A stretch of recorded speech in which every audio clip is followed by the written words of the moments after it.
आज आम फ्रूट कस्टार्ड शिखा एपाई सामग्री गुड़िक हूँ विभिन्न प्रकार फल आपण आपण इच्छा अनुसार फल नहीं पारे।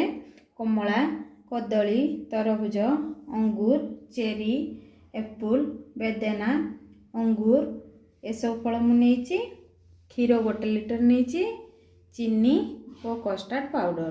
तेबे चलतु फ्रूट कस्टार्ड तैयार करवा। प्रथमे क्षीर को भल भाव गरम करने। एबे अल्प क्षीर नबा, कस्टार्ड पाउडर 2 चमच यह को भल भाव गोलाई देबा। क्षीर आमर भल भाव फुटी हो गलानी। एबे एथिरे स्वाद अनुसार चीनी दे देबा।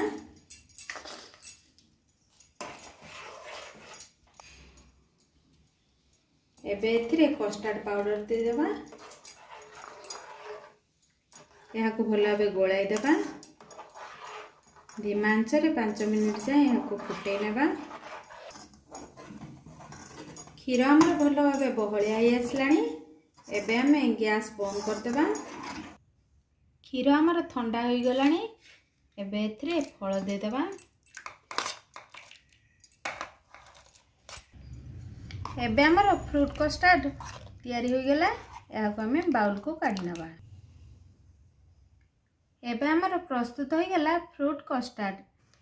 नुआ नुआ रेसिपी शिखिबा पई मो चैनल को सब्सक्राइब करंतु, लाइक एंड शेयर करंतु, कमेंट और सजेशन देबा को भूलिबे नाही। Thank you.